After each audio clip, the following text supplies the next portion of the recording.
Bonjour à tous et bienvenue dans ce nouvel épisode ABD Podcast. Je suis hyper content de vous retrouver tous autour d'un sujet brûlant, le soulevé de terre. Cette fois-ci, faut-il le faire avec le dos rond, le dos plat? Les esprits se sont embrasés littéralement sur la toile depuis quelques mois, et notamment sur mon compte Instagram lorsque j'ai pris la parole sur le sujet. Alors ni une ni deux, j'ai sauté sur l'opportunité et j'ai invité non pas un spécialiste, mais deux pour confronter les points de vue et chercher à distinguer le grain de livret.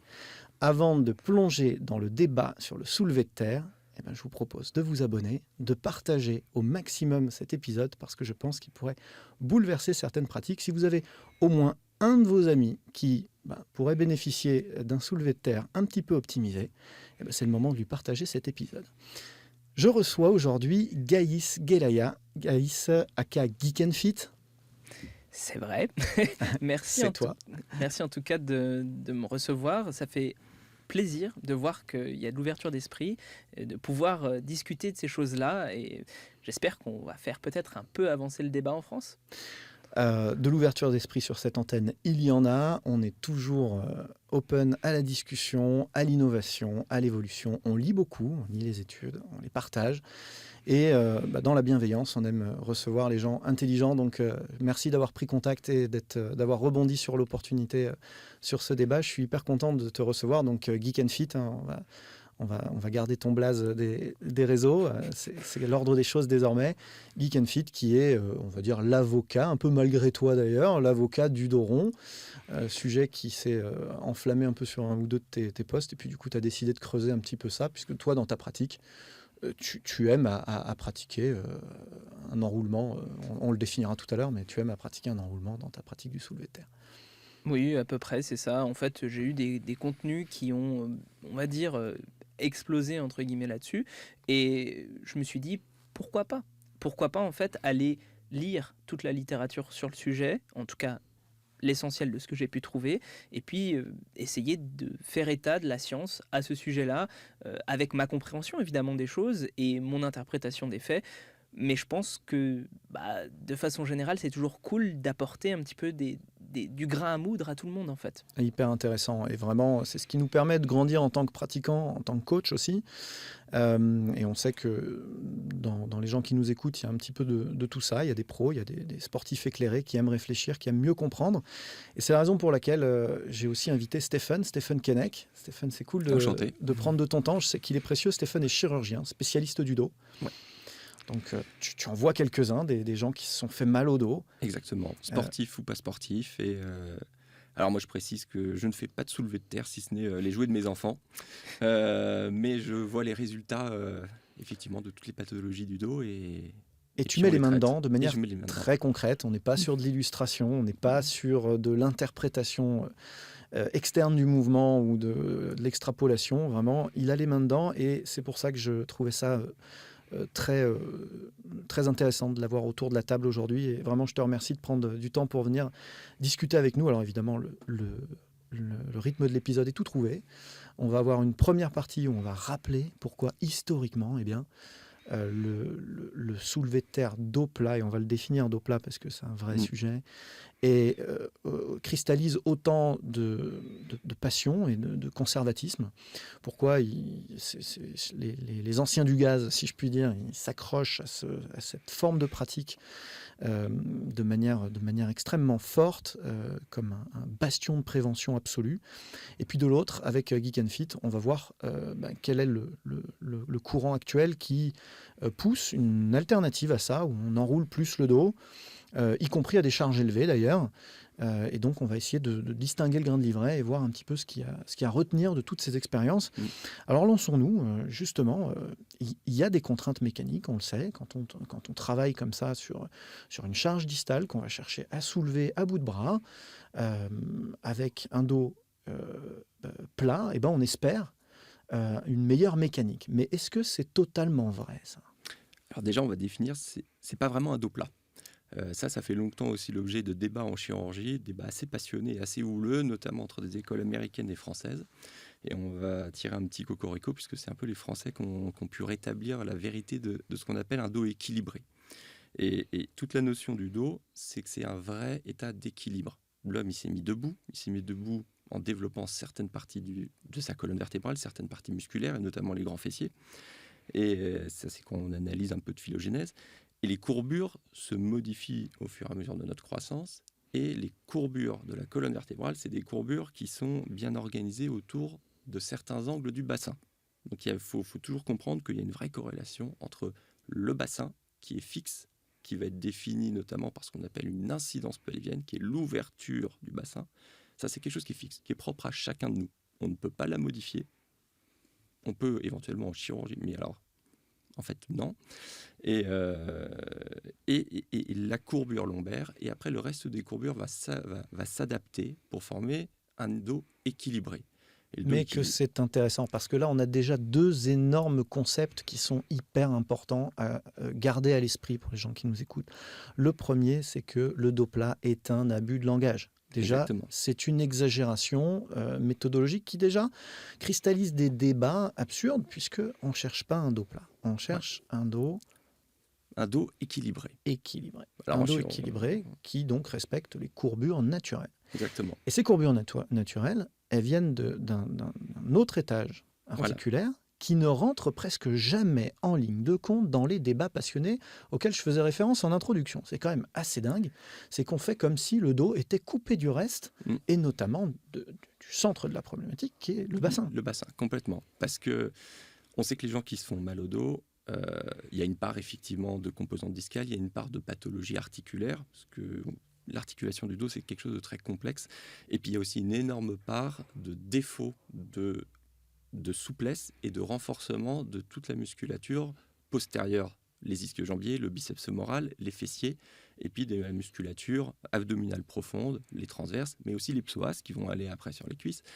Et c'est vraiment cet équilibre qui est très important. Et ça, c'est un gros défaut. Les gens travaillent, ou me disent en consultation, on travaille le dos, ils ne travaillent pas les membres inférieurs. Et quand on ne travaille pas les membres inférieurs, et quand on ne travaille pas l'extension de hanche, eh ben, on est perdant. Parce qu'on n'a aucune capacité d'adaptation. Donc c'est pour ça que du coup, moi je me suis un peu plongé dans les vidéos, j'ai regardé comment on fait les soulevés de terre, etc. Et en fait, le travail d'extension de hanche, moi j'ai quasiment eu l'impression que c'est le point clé du soulevé de terre, c'est réellement de travailler le biceps fémoral, de travailler le fessier et de maintenir un dos plutôt équilibré. Merci de rappeler ça, que c'est un mouvement d'extension de hanche. Ah oui. Et avant toute chose, c'est un mouvement d'extension de hanche. D'ailleurs, en préparation physique, puisque moi c'est vraiment mon ADN, on l'utilise pour générer des niveaux de puissance importants, transférables dans l'horizontalité. Donc c'est pas quelque chose qu'on utilise par exemple pour sauter plus haut, le soulevé de terre en prépa physique pour simplifier, quelque chose qu'on va utiliser pour sauter plus loin. Donc c'est vraiment un mouvement de hanche. Et déjà quand on aborde le mouvement par cet angle-là, eh ben déjà, je trouve que ça jette une autre lumière sur le débat qu'on ouvre aujourd'hui.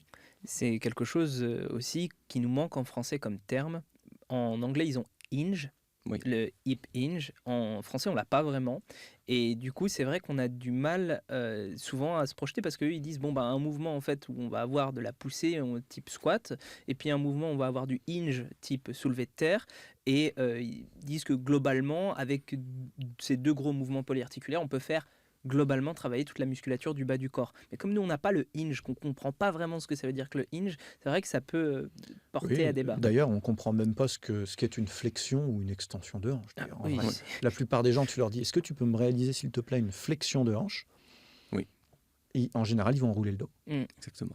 Exactement. Alors la flexion de hanche, c'est ce qui...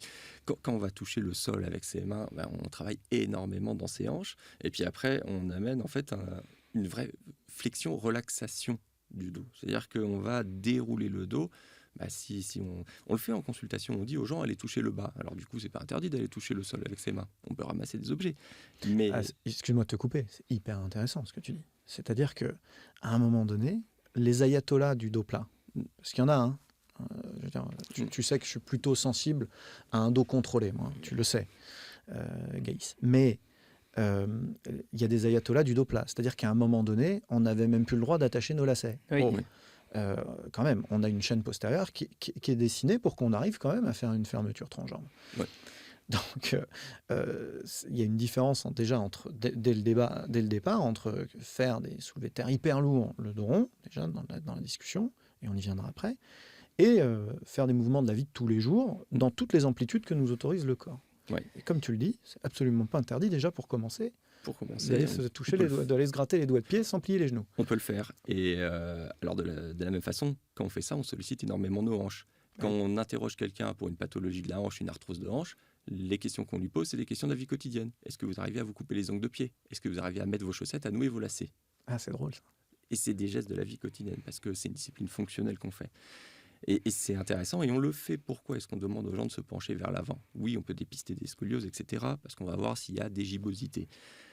On va aussi tester un petit peu, est-ce qu'ils sont douloureux? En gros, est-ce que la douleur devient discogénique? Parce que effectivement, malgré tout, quand je m'enroule, quand je vais aller vers la flexion lombaire, je vais au début solliciter quand même le tissu discal. Eh oui. C'est sûr, c'est la chaîne de pression, elle est répartie telle qu'elle.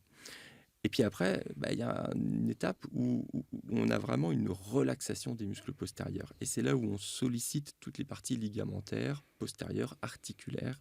Et on peut tester un petit peu l'étirement et on peut tester certaines douleurs. Donc c'est pas interdit, ça, on sait que ça va solliciter certaines zones. Après, le tout, c'est de contrôler, et c'est ce qu'on va voir un petit peu aussi après. Tu veux peut-être réagir là-dessus, Geek and Fit? J'ai pas spécifiquement à réagir. Je trouve pour le moment que tout me semble très, très clair et je suis d'accord sur tout. Je voulais juste peut-être, pas préciser, mais abonder en ton sens. C'est-à-dire que maintenant, il y a eu pendant un très long moment des gens qui ont dit que carrément, effectivement, c'est devenait très difficile même de soulever des objets pas lourds sur le sol ou des choses comme ça avec le dos rond, que c'était vraiment pas bon pour la santé, etc. Et maintenant, on a quand même beaucoup les kinés qui ont On en un revient, discours. ouais, ça y est. Il y a beaucoup un discours parmi les kinés qui dit non, mais en fait, faites-en, soulevez des trucs un peu avec le dos rond, soyez mobile, etc. Parce que le problème, c'est que si vous évitez tout le temps ça, on va se retrouver non seulement avec des structures qui ne seront pas forcément renforcées, mais en plus une peur du mouvement, donc des structures qui vont encore plus ne pas être renforcées, une forme de kinésiophobie, des signaux d'alerte qui vont créer de la douleur, etc. Et c'est peut-être pas top. Donc déjà, d'un point de vue, moi, ce que je trouve qui est bien qu'on soit d'accord là-dessus, c'est qu'il faut absolument dire aux gens de ne pas se limiter dans la vie quotidienne et de ne pas se dire qu'il faut absolument qu'ils aient un dos entre guillemets plat, même si on vient de dire que ce n'était pas le cas, et qui se laissent vivre en fait. Et ça déjà, c'est un gros progrès, moi je trouve. Non, hyper intéressant. Alors c'est vrai qu'on avance beaucoup là-dessus dans l'esprit commun, je pense. Maintenant, je l'entends encore. J'entends encore des gens qui disent il doit ramasser un truc, garde le dos droit, fléchis les jambes. C'est lâcher la proie pour l'ombre, c'est progresser en squat, en mobilité, et régresser encore une fois en hinge, en fermeture de hanche. Donc, hyper intéressant. Et je rajoute juste un petit point sur l'intérêt pour nous, en clinique, de la flexion lombaire. La flexion lombaire, elle a par contre un intérêt, c'est de dépister, alors ça on va le voir dans le côté pathologique, ce qu'on appelle des instabilités de la colonne vertébrale. Ça, c'est intéressant aussi. Quand on veut faire, parce que j'ai vu aussi du coup sur les différentes vidéos, j'ai vu des clichés.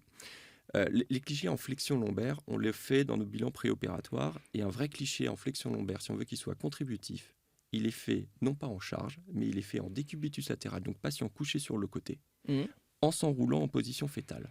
On neutralise complètement l'action musculaire. En revanche, là, on va solliciter tout ce qui est système capsulaire, articulaire, système ligamentaire. Et là, on va observer si oui ou non il y a une pathologie d'instabilité, d'hypermobilité angulaire ou antéro-postérieure entre les vertèbres. Ça va nous intéresser, nous, d'un point de vue purement chirurgical, à savoir si un étage est instable et s'il nécessite d'être fusionné.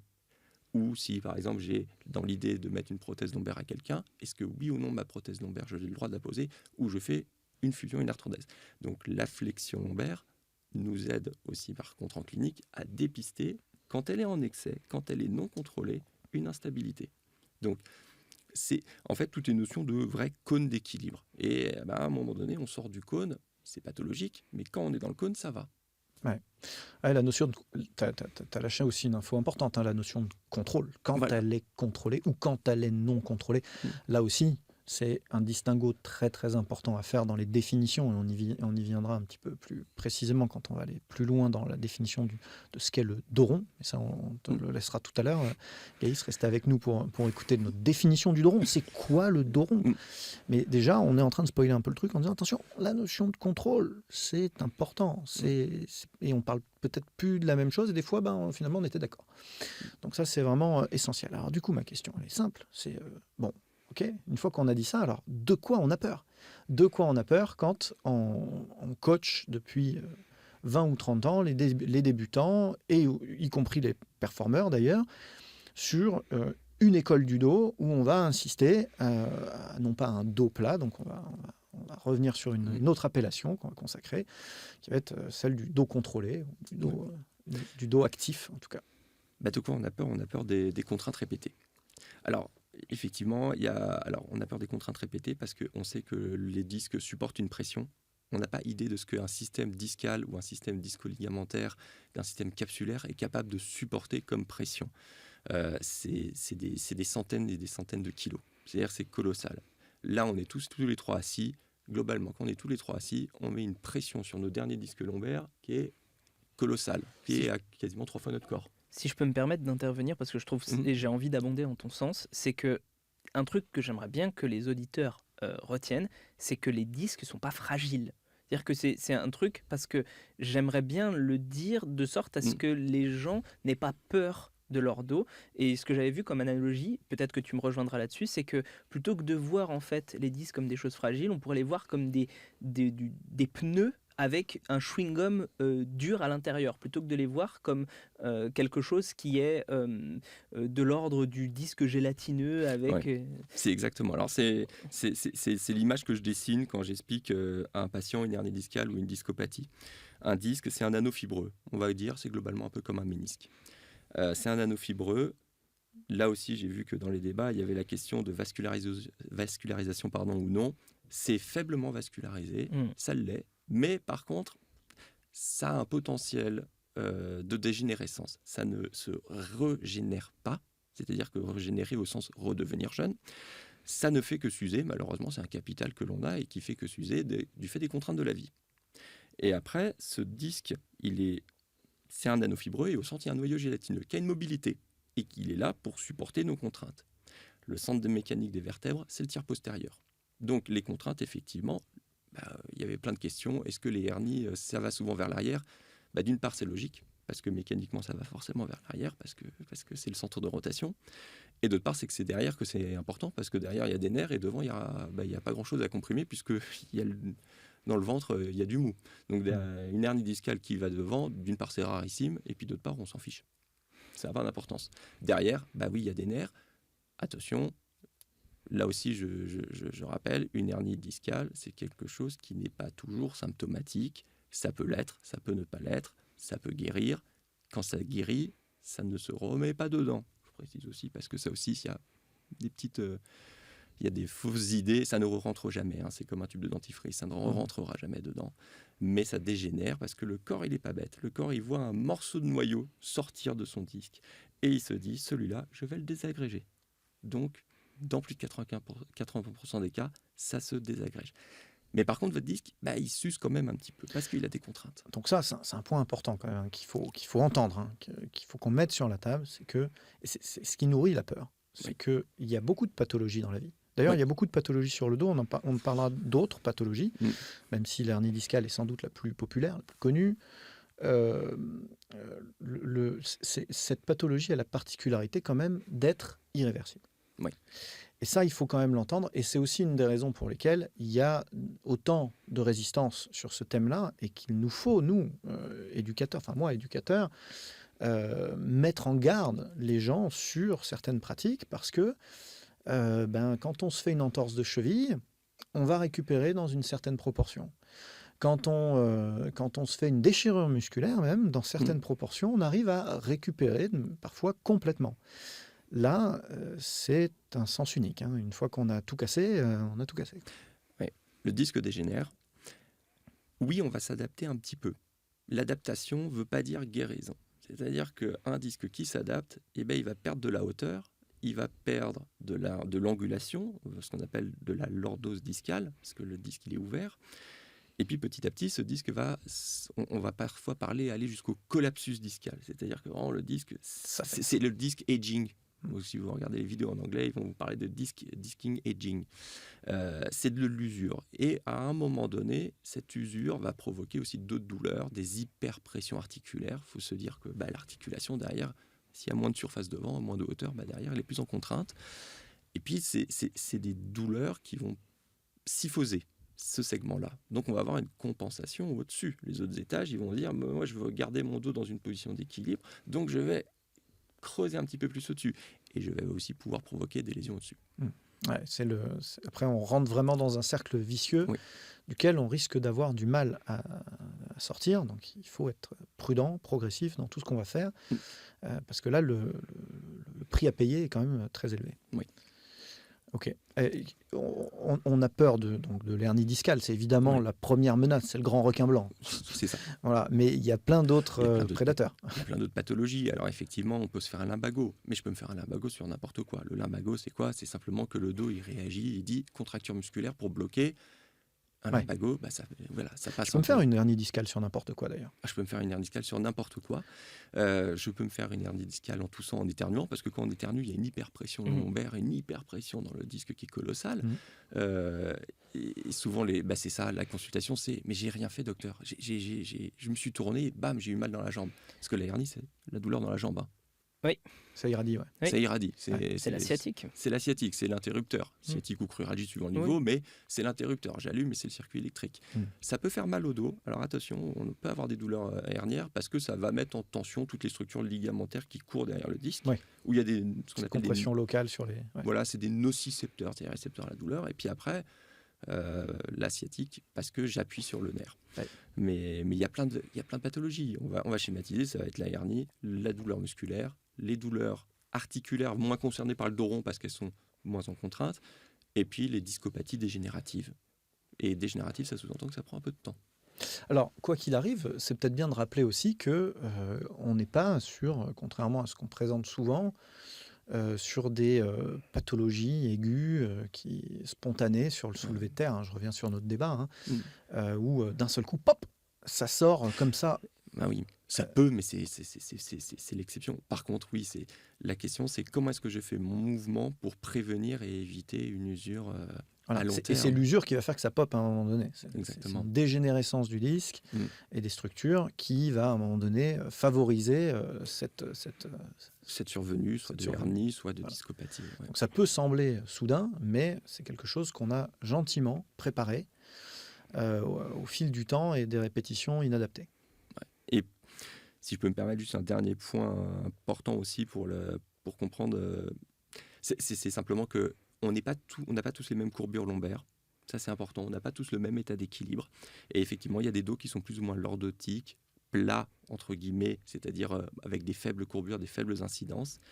Et eux n'auront pas les mêmes types de pathologies et n'auront pas non plus la même capacité d'enroulement et de flexion lombaire. Ça, c'est aussi important. On n'est pas tous égaux devant l'adversité. Eh bien, on n'est pas tous égaux. Voilà. Et là, ça a été classifié. Et vous regarderez les classifications de Roussouli, qui est un Lyonnais, et qui a parfaitement classifié ça. C'est la classification universelle pour nous qui définit l'état d'équilibre du dos. Ça, c'est intéressant. On vous mettra ces ressources pour que vous puissiez vous plonger dedans et vous forger votre propre avis dans les ressources de l'épisode. Évidemment... On se dit que ça, c'est un point important, et tu vas réagir là-dessus, Geek and Fit, parce que, évidemment, si on dit qu'on n'est pas tous égaux devant l'adversité, il y a une part, parce que dans les débats, souvent, on dit « Ah, mais c'est la génétique, on ne va pas mettre ça tout derrière la génétique. » Quand même, il y a une part de génétique qui est indiscutable et qu'il faut prendre en compte, et c'est pas parce qu'il y a certaines personnes qui sont incapables de faire certaines choses que d'autres ne sont pas capables de le faire, mais c'est réciproque.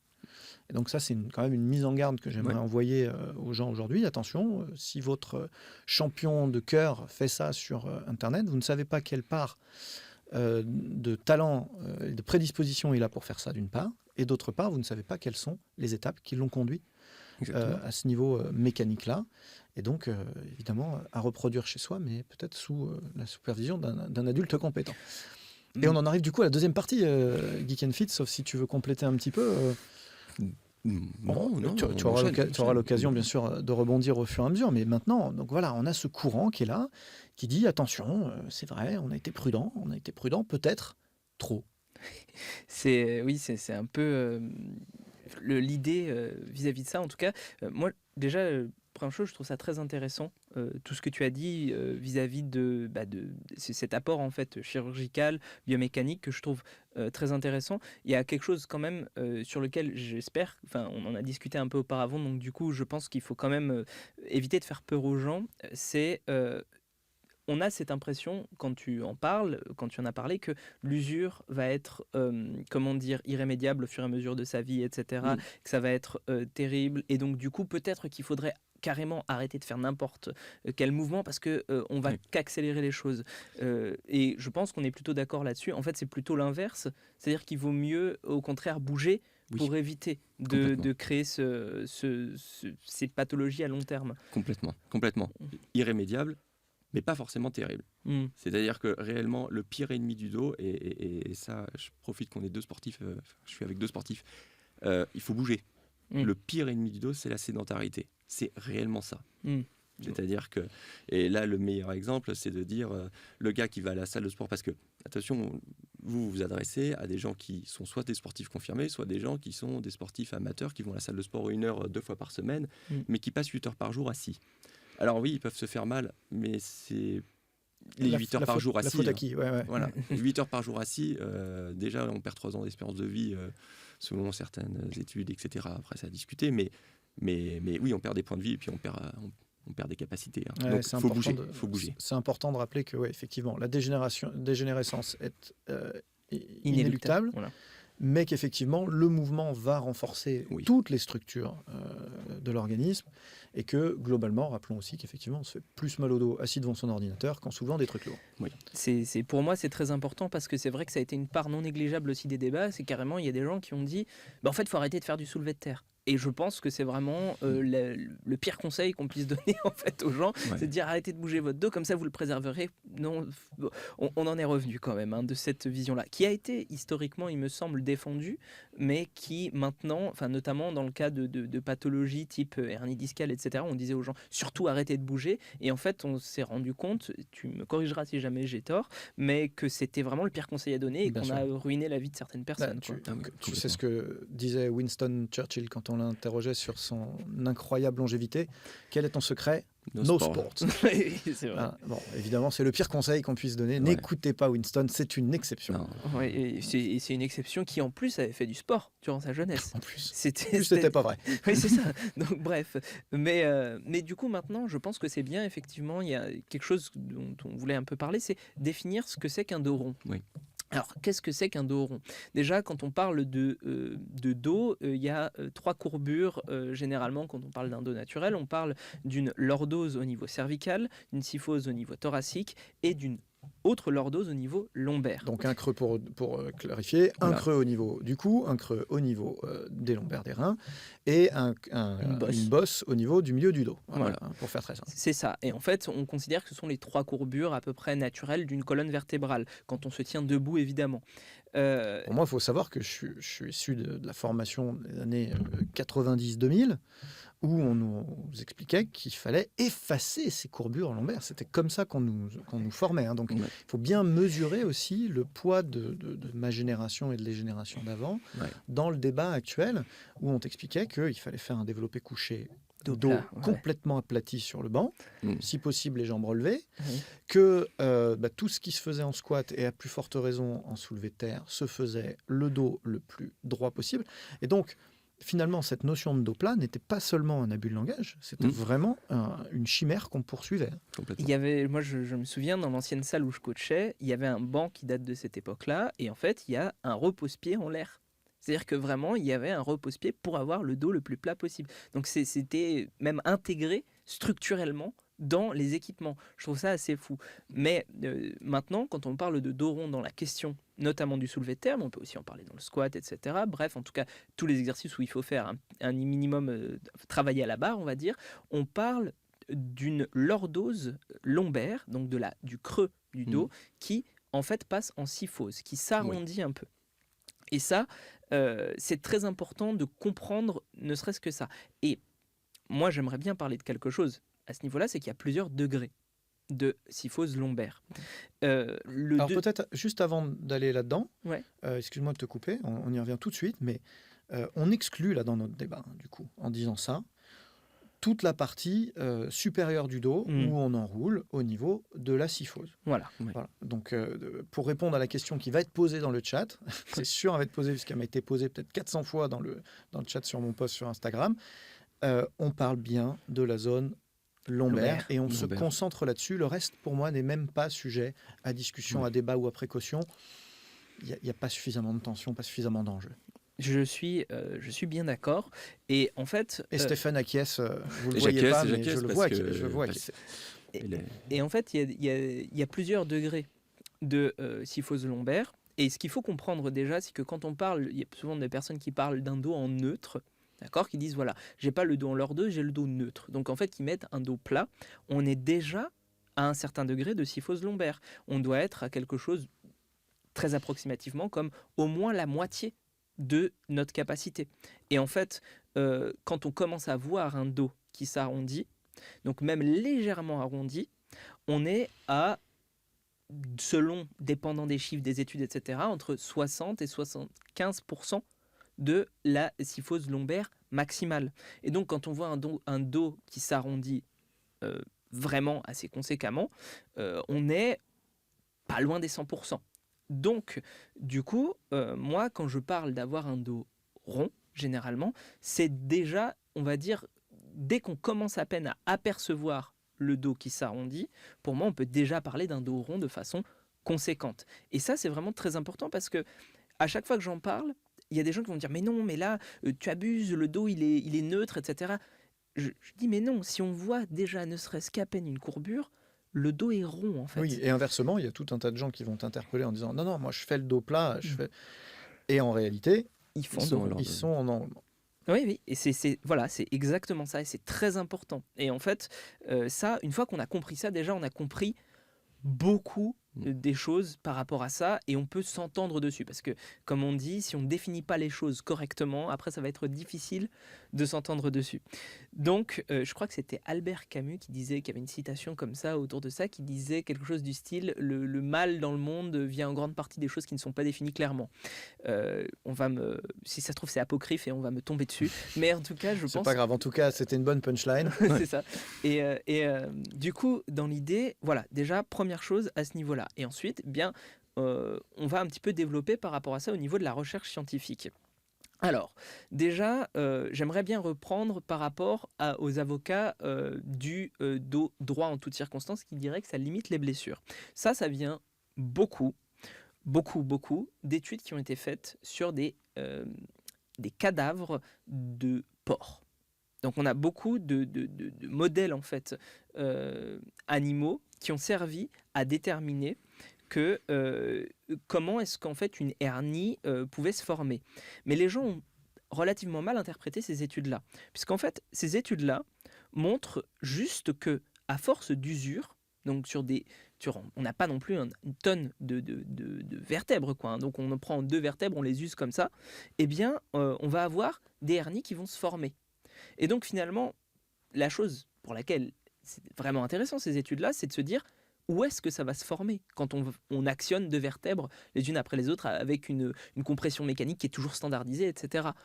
Mais ça ne dit pas si c'est le mouvement quand on a refait la flexion ou quand on a fait l'extension qui a joué. Ça ne dit pas en fait exactement les conditions. Et surtout, ça ne peut être qu'indicatif de la façon dont ça se fait, mais ça ne peut pas être indicatif de comment ça se comporterait chez des humains, puisqu'il n'y a pas tous les tissus autour, il n'y a que les vertèbres, et en plus, il n'y a pas l'adaptation biologique autour de ça. On est un organisme vivant. On ne va jamais faire 12 000 flexions en un jour. Enfin, je pense, hein, après, on pourrait argumenter pour ceux qui font par exemple de l'aviron, des choses comme ça, ils en font quand même un peu plus que les autres, etc.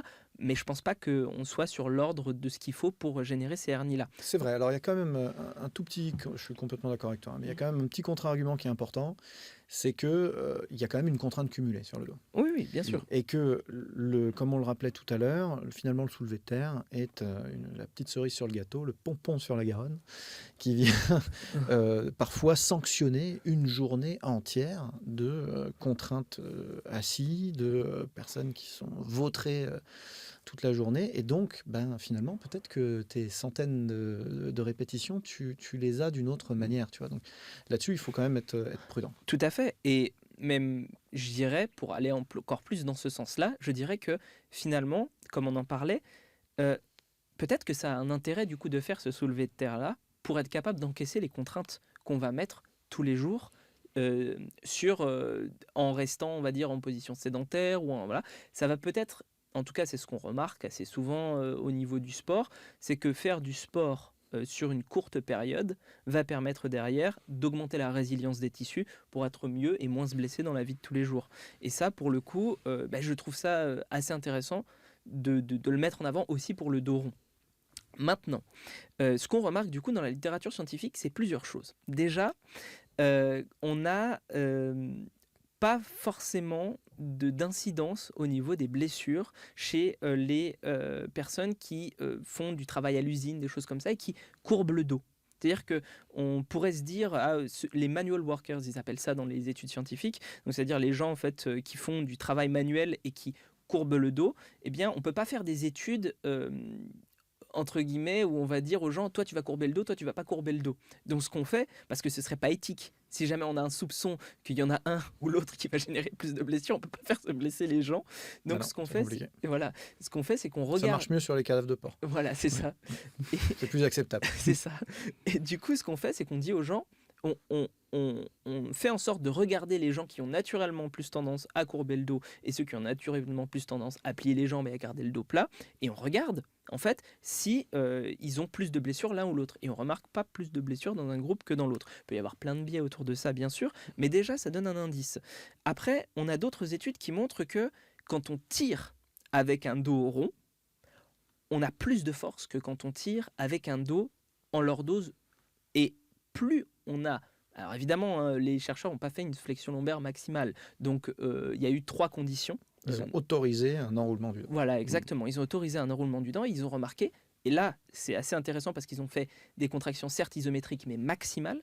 Donc on n'est pas sur, à chaque fois j'ai des gens qui viennent me voir et disent mais non, mais c'est fait sur des toutes petites charges, c'est pas représentatif d'un soulevé de terre.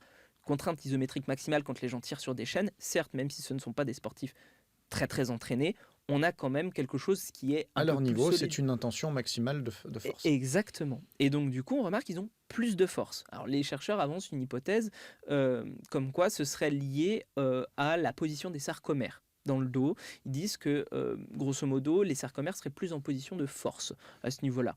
Bon, ce qui est intéressant, parce que ça c'est un débat intéressant, parce qu'effectivement, ce qu'on nous véhicule depuis la nuit des temps dans les formations jeunesse et sport, c'est que d'un point de vue purement mécanique, une colonne vertébrale alignée permet de générer, je ne sais plus c'est quoi le chiffre, je n'importe quoi, 2 fois plus de force qu'une colonne vertébrale enroulée.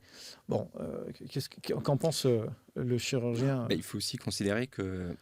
Alors qu'il y a aussi la notion du moment de la force, c'est-à-dire quel est ton bras de levier. Voilà. Et forcément, ton bras de levier, il est plus important. Tu dois développer une force plus importante pour pouvoir soulever la même charge. Alors. Et tu as ça, et puis après, tu dois recruter plus. C'est le principe de la sangle. Si je veux monter un muret, je monte le muret sans mettre la main sur le quadriceps. Je ne vais pas développer la même force que si je le sangle. Tu dois développer un peu plus de force, et donc tes fibres musculaires ne vont pas se comporter de la même façon aussi. Et donc, quelque part, on en revient au potentiel de force de la personne en question. Et c'est là que c'est vraiment important. C'est-à-dire que ce qui a le dernier mot à la fin, c'est la capacité à vraiment générer de la force pour te protéger en réalité et réaliser la tâche qui t'est imposée en toute sécurité. Et c'est ça la question fondamentale que les gens doivent se poser. Est-ce que véritablement je suis capable de le faire ? Alors, j'aimerais juste revenir parce que je pense que tu as tout à fait raison, et il y a juste un truc sur lequel j'aimerais revenir vis-à-vis de l'interprétation de cette étude parce que je la trouve particulièrement intéressante, et aussi au niveau des bras de levier. C'est-à-dire que pour le coup, le bras de levier est avantageux quand on a le dos courbé, justement parce qu'on rapproche un petit peu. On le rapproche un petit peu. Et du coup, dans l'idée, je suis totalement d'accord avec toi. Après, du reste, c'est véritablement une question de comment est-ce qu'on se positionne, etc. On a plus de force. Moi, je trouve ça assez fou de voir que ça se retrouve dans la recherche et qu'on a aussi, en fait, si on regarde bien, et alors là, c'est assez génial sur le terrain, si on regarde bien, et je vous invite tous à aller regarder des champions, j'ai vu assez récemment le premier homme, Aurélien Lejeune, qui a tiré 400 kilos, le premier Français qui a tiré 400 kilos. Regardez la position de son dos quand il tire. Et vous remarquerez qu'en fait, dès qu'il se met à tirer, son dos, naturellement, s'arrondit un petit peu. Et en fait, c'est ce qu'on remarque un petit peu dans tous les soulevés de terre conventionnels, pas les soulevés de terre sumo, c'est encore une autre chose, mais dans tous les soulevés de terre conventionnels, on va voir chez les grands champions un dos qui s'arrondit même un tout petit peu.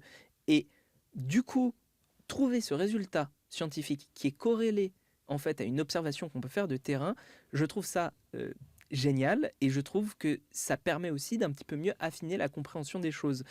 Et ça me fait penser du coup... Précision quand même, Aurélien qui fait quand même un soulevé de terre très conventionnel et qui s'autorise effectivement un enroulement du dos, mais il fait effectivement pas, par exemple la vidéo que j'ai postée récemment, là, je vous invite à aller la voir, où là on est délibérément sur un mouvement enroulé du début à la fin.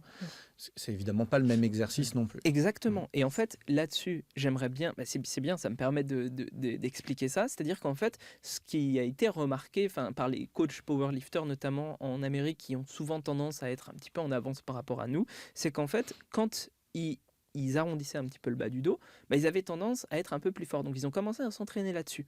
Mais ça ne veut pas dire pour autant que lors de leur compétition, ils cherchent absolument à arrondir de fou le bas du dos. Ce qu'ils cherchent à faire, c'est de tirer avec le plus de force possible. Et donc, ils ne s'encombrent pas, en fait, finalement, de se dire mon dos va être droit ou pas droit. Ils essaient juste de chercher leur position de force. Il s'avère que la plupart du temps, ce qu'ils ont remarqué, c'est que c'était quand ils avaient un dos qui était un peu plus arrondi que ce qu'on leur avait recommandé au début de leur carrière. Et donc, du coup, ils sont passés à ces positions-là. Mais pour s'entraîner à ça, ils ont mis en place des exercices comme le Jefferson Curl, par exemple, où il va y avoir un enroulement complet du dos, mais pas aux mêmes charges. Et effectivement, que leur soulevé de terre classique, puisque de toute façon, le Jefferson Curl, par définition, c'est finalement quoi ? C'est un soulevé de terre en déficit, avec les jambes tendues. Donc nécessairement, on n'aura jamais autant de force que sur un soulevé de terre classique, sur lequel on arrondit le plus le bas du dos. Ça permet du coup de préparer ces structures pour ensuite être capable d'être préparé à un soulevé de terre avec un dos légèrement plus arrondi. En plongeant dans notre univers, tu as découvert le Jefferson Curl. J'ai découvert aussi. Je ne savais pas forcément qu'il s'appelait comme ça, évidemment. Et alors, ce que j'ai regardé sur les soulevés de terre un peu extrêmes, c'est-à-dire quand on va au record, c'est un peu comme dans tout sport, quand on va à la performance, quand on va au record, la technique, elle fait un peu défaut. Parce que la force passe au-dessus. Je prends l'analogie du tennis. Si vous regardez Kyrgios ou si vous regardez récemment Manarino qui a lâché des caisses énormes en coup droit, techniquement, c'est juste ignoble. Ça n'a rien à voir avec... En tout cas, il ne respecte pas les canons que tu apprends à l'école de tennis. C'est ça. Complètement pas. Perpendiculaire au filet. C'est vraiment la décontraction totale, le relâchement complet. Et ça part, et voilà. Et ça part que ça part. C'est super, ça fait un petit short sur YouTube, c'est magnifique, le public adore. Par contre, on va pas t'apprendre ça tout le temps à l'école. On va pas te dire, on peut ton coup droit, pas commencer par ça. Fais les bâches et puis voilà. Je suis vraiment d'accord avec ça. Je suis désolé de t'interrompre. Alors je pense que t'as pas fini, mais je suis vraiment d'accord avec ça. C'est que pour moi, tout est question de progressivité, d'adaptation à ta propre technique. Et c'est vrai que certes, si on doit standardiser la technique pour tout le monde, évidemment qu'on doit partir d'une base qui semble un peu plus correcte. Mais moi, je le remarque notamment dans mon art martial, le kendo. C'est-à-dire que quand on a tendance à être un petit peu trop sur la technique et de se dire il faut que j'ai une forme parfaite, etc., eh bien, on perd justement en force. Et un des auteurs que j'aime le plus, par rapport à ça, qui parle d'auto-organisation du corps par rapport à la contrainte, c'est Franz Bosch, que je conseille à tout le monde de lire. C'est vraiment hyper intéressant et qui, en fait, parie sur le fait que le corps va réussir à s'auto-organiser pour produire le résultat qu'il veut. Et en fait, qui dépasse ces notions de technique. Pour autant, et c'est là que je te rejoins, pour moi, il faut quand même avoir bossé plein d'éléments techniques auparavant pour justement avoir la résilience des tissus, pouvoir se permettre, on va dire, ces extravagances-là. Ouais, c'est marrant, le danger, c'est j'oublie pas que tu es au milieu d'une phrase, hein. Mais le danger, c'est le raccourci de ça. C'est-à-dire qu'un expert peut dire ça.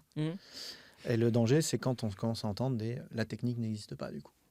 Et que, in fine, et on l'a beaucoup dans le milieu de la prépa physique universitaire notamment, puisque c'est beaucoup de gens qu'on peut pratiquer, qui arrivent très vite à des niveaux de responsabilité très élevés, et du coup ça les arrange, ce type de discours-là, tu vois. Et ils vont s'emparer de ça, je pense notamment à certains cadres, Action Type ou des gens comme ça, qui vont sauter sur l'opportunité de ne pas avoir à être expert en haltérophilie, en force athlétique, en athlétisme, en kettlebell, en tout ce que tu dois apprendre pour être fort en préparation physique. Dire, de toute façon, autorégulation des trucs, la technique n'existe pas, autant qu'on laisse les fesses faire, quoi. Et là, je dis attention, parce qu'effectivement, je te rejoins, il y a toute une adaptation déjà structurelle qui passe par tout un tas d'étapes, et ensuite des adaptations techniques, culturelles, d'entraînement, des réflexes posturaux, des repères d'appui, tout ça qui sont de l'ordre de l'expertise fine, en fait, et qui vont se développer au fur et à mesure. On parlait de musique hors antenne tout à l'heure, mais il est évident qu'à un moment donné, on va être obligé de passer par des gammes. Quel que soit l'angle d'attaque, il est évident qu'on va être obligé de passer par un nombre d'automatismes qui nous permettra après de faire du freestyle. Qui nous permettra après de nous libérer de ça. Et l'expertise, en fait, c'est ça. Et d'ailleurs, encore une fois, mais ça me permet de rebondir, c'est Rob Gray qui en parle bien dans son livre justement s'appelle How We Learn to Move. Encore une fois, un livre super, qui dit que en fait, l'auto-organisation, c'est top. Et lui, il est à fond sur l'auto-organisation, mais que comme il y a des attracteurs et des fluctuants, si jamais on peut très bien se faire attirer dans une posture qui n'est pas la plus efficiente possible, dans un mouvement qui n'est pas le plus efficient possible, et ne pas réussir à s'en sortir, et du coup, eh bien, ne pas avoir la technique optimale, en fait. C'est pas parce qu'on s'auto-organise qu'on a du coup une solution qui nous convient, on va dire, au niveau de nos... Spontanément, voilà, c'est ça, quelle sera la meilleure. Et c'est là où vient l'expertise du coach, justement, qui va pouvoir passer par des méthodes pour promouvoir l'auto-organisation, mais qui en même temps adapté, devront... spécifiques et qui devront diriger vers un mouvement technique plus efficient. Et c'est tout notre job, en fait. Notre job, c'est de faire quoi ? C'est d'essayer de diriger les athlètes vers le plus efficient. Et là, si Stéphane il se rappelle de la fin de sa phrase, franchement, chapeau. Désolé. Oui, non, c'est moi ce dont j'avais l'impression, c'est que quand on cherchait en fait à rapprocher effectivement la barre de soi, parce que visiblement, d'ailleurs, j'ai regardé un petit peu les gros fails de Doron et les gros fails de soulevé de terre. Globalement, il y a la personne qui va pas avoir un bon ancrage de hanche. On y revient. On revient à notre introduction. Ça, c'est parce que ça a l'air d'être un point. Enfin, pour moi aussi, d'un point de vue purement mécanique, extérieur, médical, capital. On veut rapprocher la barre au maximum de soi. Donc, effectivement, c'est sûr que si j'enroule un petit peu, je rapproche la barre. Elle va frotter un peu plus le long de mes tibias, de mes genoux. Parce que logiquement, on ne porte pas de genouillère, je crois. Mais voilà, je fais tout pour la rapprocher. Et j'ai la sensation, vous m'arrêtez là, par contre, c'est une vraie question. Quand on fait un dos rond, est-ce que vous cherchez à avoir... Il y a ce petit mouvement que vous faites au début, ils appelaient ça le slack. Voilà. Est-ce qu'on ne cherche pas à récupérer, en ayant un peu plus de hauteur par rapport à la barre avec le dos rond, de récupérer un slack un peu plus important, et du coup un peu plus de rebond cinétique pour lancer le mouvement, pour avoir ce gain de force. Vraiment je vais chercher la perf, je vais chercher... En générant un peu plus de mouvement. Un peu plus de mouvement. Peut-être, mais moi, ce que je pense, c'est qu'on peut l'avoir même avec un dos un peu plus, entre guillemets, droit. Oui. Ce rebond cinétique, tu l'as aussi avec un dos droit. C'est ça.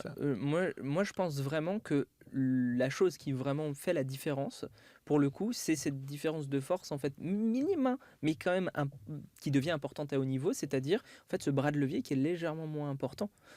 Comme il y a une courbure, et ce légèrement moins important là, ça fait la différence en fait. À très haut niveau, quand on veut soulever des barres qui font 400, 500 kilos, ça devient vraiment important. Pour rappel, parce que c'est vrai qu'on n'a pas forcément la notion de ça, même quand on est dans les sports de force, on est les gens qui ont dépassé en conventionnel, homologué, etc., 500 kilos au soulevé de terre, il y en a 2 sur terre.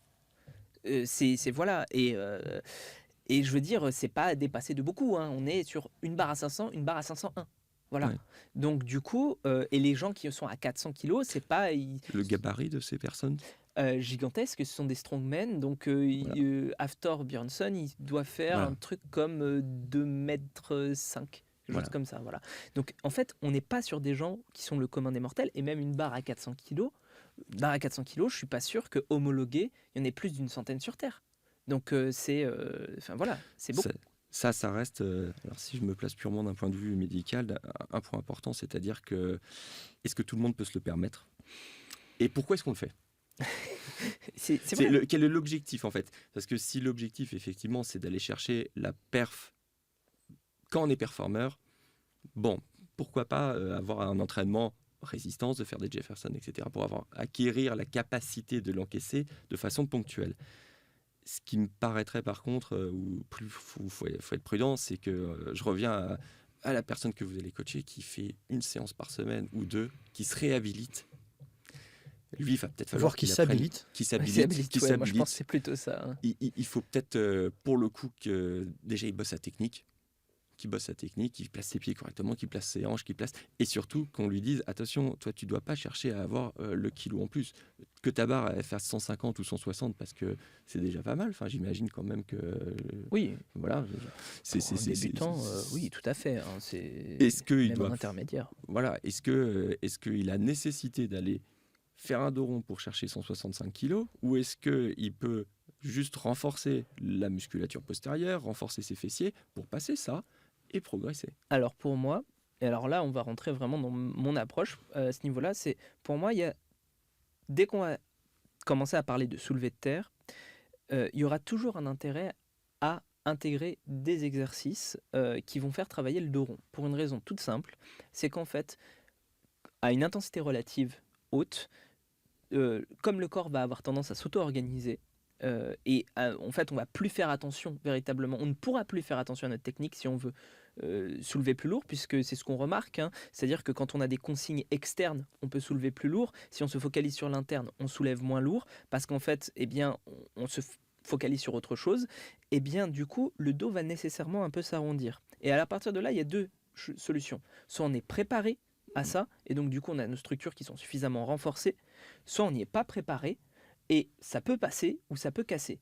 On limite, dans les deux cas de figure, ça peut passer ou ça peut casser, mais on limite quand même plus les risques si on s'est habitué progressivement à avoir du dos rond, même en n'ayant pas une intensité aussi importante que lors de soulevé de terre, si on l'a déjà travaillé. Et moi, c'est toute ma chose à dire, c'est qu'en fait, comme on ne peut pas éviter l'arrondissement du rachis lombaire quand on fait des soulevés de terre, c'est impossible si on le fait à une suffisamment haute intensité, eh bien, relative, hein, j'entends, eh bien, autant travailler le dos rond au moins sur quelques Alors, exercices. c'est vrai que ça exclut quand même, dans ta définition, ça exclut quand même le public dont parlait Stéphane tout à l'heure, qui, même relativement à leur niveau, n'iront jamais sur des intensités aussi élevées Ouais, c'est ça. que quelqu'un qui pratique régulièrement. Parce que relativement à leur niveau, ne serait-ce que technique, ils ne sont pas capables d'arriver ne serait-ce qu'à 60% de leur potentiel réel de force qu'ils pourraient utiliser s'il fallait en survivre.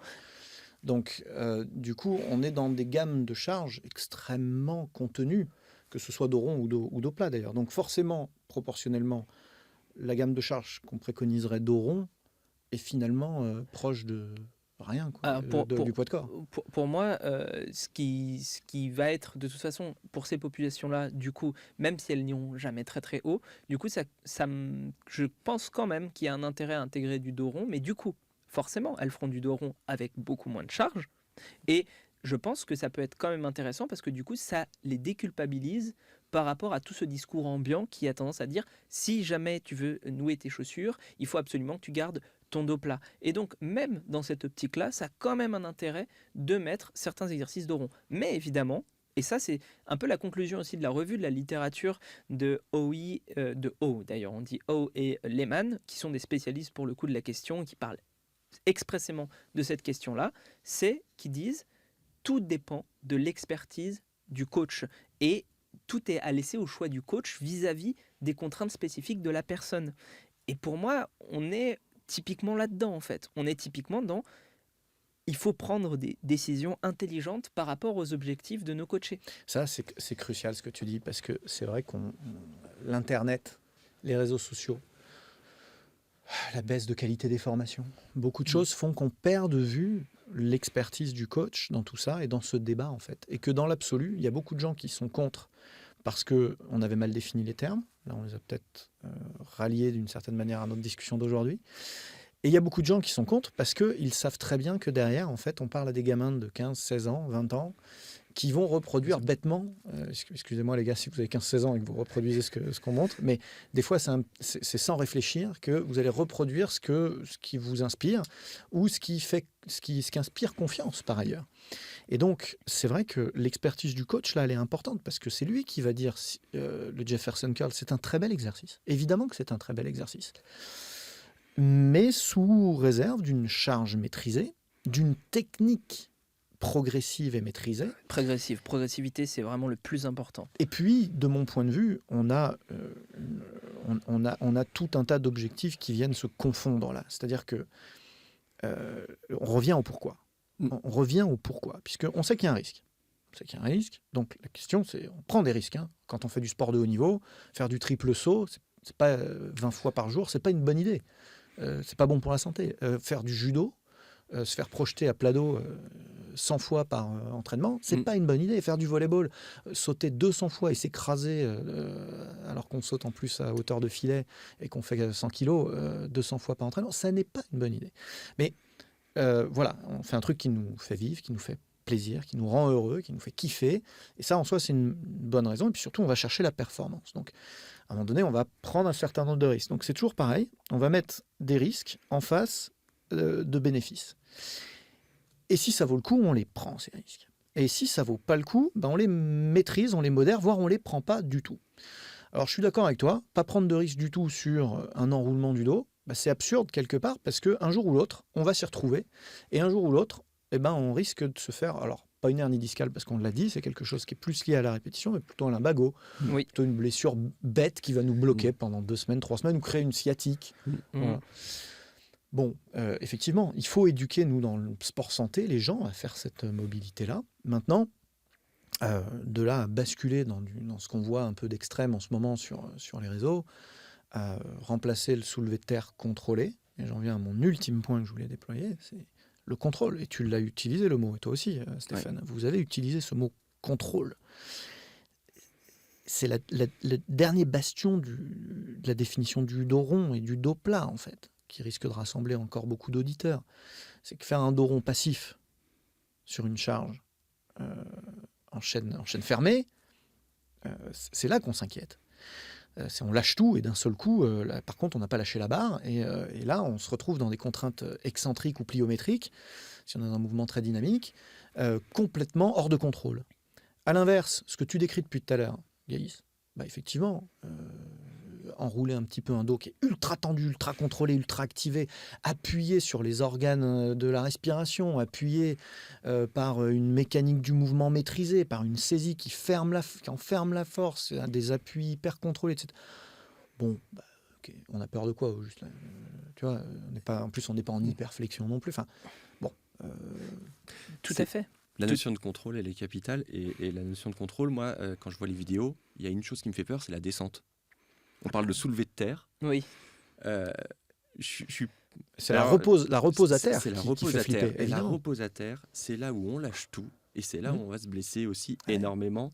Et je suis presque... Alors je vais me faire taper dessus, mais je suis presque étonné qu'il n'y ait pas de note technique. Ouais. Ça serait cruel, mais... ça mériterait un peu, tu as raison, parce que on voit souvent un mouvement abrégé à la fin. Ouais. Et je lâche.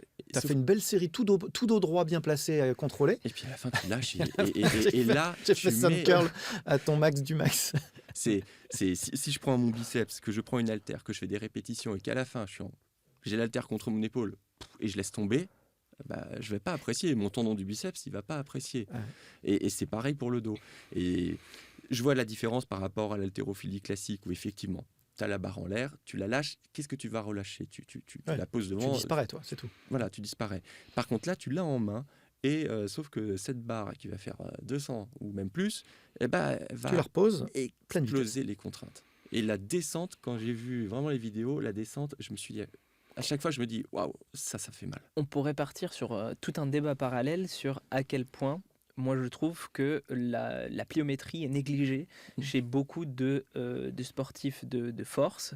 Et je trouve que pour le coup, du Elle est coup, même inexistante. voilà, c'est ça. Et comment dire, ils se renforcent pas de cette façon-là, alors que pour autant, n'importe quoi peut arriver, encore une fois. Et je pense qu'ils pourraient gagner à ça. Enfin, et on est d'accord que tout ce qui va nécessiter, notamment en powerlifting, beaucoup de force, doit nécessairement passer par beaucoup de contrôle, ne serait-ce que parce que, en fait, plus on va être lent, plus on aura tendance à être lent, plus on pourra développer de force.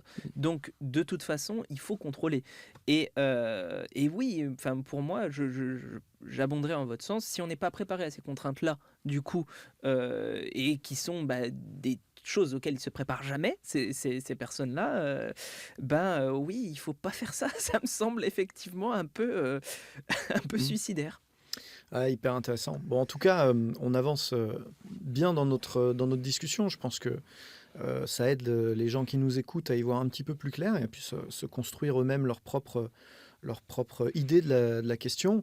Peut-être qu'ils vont aller consulter les ressources qu'on va leur mettre à disposition, les ressources scientifiques. Rappelez-vous par rapport à ça, et je prépare aussi une petite série là-dessus, sur la science, mais aussi sur la controverse, parce que la controverse, ça revient très souvent, très souvent. On va sortir une série spécifique avec Mathieu Delalandre, qui est sociologue en sciences du sport, spécialiste de la controverse.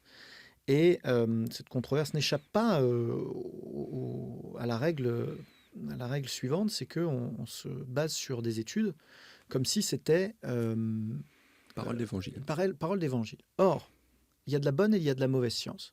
Il y a des bons et il y a des bonnes et il y a des mauvaises revues. Hein. Toutes les revues ne se valent pas et toutes les études ne sont pas publiées dans Frontiers in Physiology ou des revues de référence. Bon. Donc ça, c'est un premier point. Ensuite, il y a des revues, déjà des revues de littérature. Déjà, ça ne vaut pas la même chose qu'une étude précise.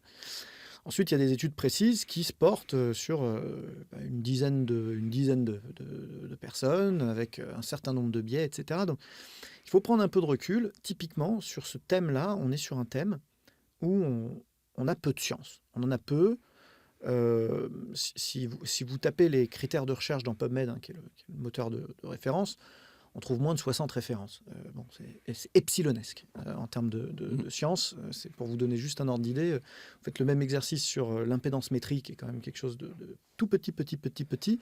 Vous avez 4000 études juste sur InBody, juste sur la marque InBody. Donc vous imaginez un petit peu à quel point on a peu exploré ce sujet-là. Et donc quand on en est là, en science, il faut en revenir à des fondements de raison, de bon sens, et de réflexion d'experts, en fait. Il faut revenir à l'exercice qu'on est en train de faire là. Alors, on a un peu de science qu'il faut lire, et encore une fois, on vous la met à disposition. Lire et critiquer. Et ensuite, on la critique, on réfléchit dessus, on dit c'est une info parmi d'autres. Et c'est là que c'est intéressant, parce que du coup, on va en revenir. Et c'est un peu mon wrap-up de l'épisode, hein, sauf si vous avez encore des choses importantes qui vous tiennent à cœur à ajouter, les gars. C'est le pourquoi et le comment. Voilà. Et une fois qu'on pose ces choses-là, quelque part, tout est possible. Quelque part, l'être humain prouve sans cesse que tout est possible. On est une machine à s'adapter. Et donc, la question, c'est le chemin, toujours. Pourquoi est-ce que je l'emprunte ? Et ensuite, comment est-ce que je l'emprunte ? Et c'est là que tout est à écrire. J'ai des risques à prendre.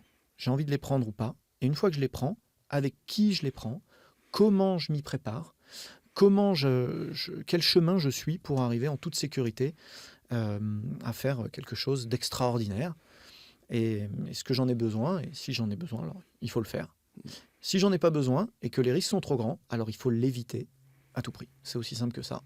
En préparation physique, par exemple, s'il n'y a pas de spécificité majeure à l'enroulement du dos dans la pratique, je vais le faire d'une manière très très modérée. On parlait de Jefferson Curl, très très bel exercice. C'est pour moi d'ailleurs, c'est même plus du soulevé de terre. On va pratiquer ce genre de choses. Par contre, sur le soulevé de terre hyper lourd, on ne prend pas de risque. Il n'y a pas de péril dans la demeure. Je fais du jiu-jitsu brésilien, j'ai besoin de préparer les gens dans des enroulements de dos et des niveaux de force, des contraintes sur lesquelles ils vont être meulés sans arrêt. Et ben peut-être qu'effectivement, on va déployer un protocole spécial, très progressif, pour les amener à ça. Et puis finalement, c'est ça l'expertise, c'est d'être capable de s'adapter pour que notre sportif ou le patient, le client dont on a la charge, soit en toute sécurité. Et je trouve qu'on a eu un super débat, c'était vraiment passionnant. Si vous en voulez plus, on va vous mettre dans les ressources de l'épisode de quoi lire un petit peu plus. Je sais que Geek and Fit a la plume facile, donc il va venir répondre à vos questions. Il viendra discuter avec nous. J'espère que toi aussi, Stéphane, tu trouveras 2 minutes pour venir enrichir les débats sur le chat et rebondir s'il y a des questions qui te sont adressées. C'est vraiment super sympa, les gars, d'avoir pris du temps pour venir partager tout ça. Et puis, si vous voulez nous aider, vous savez ce qu'il vous reste à faire. Vous abonner, vous partagez au maximum et puis vous commentez, posez vos questions, allez-y. Avec toujours beaucoup de bienveillance parce que on est tous là pour faire du sport et pour prendre du plaisir. Les gars, vous revenez quand vous voulez, vous connaissez le chemin. Avec plaisir. Mais oui, vraiment, franchement. À tout bientôt pour un nouvel épisode ABD Podcast.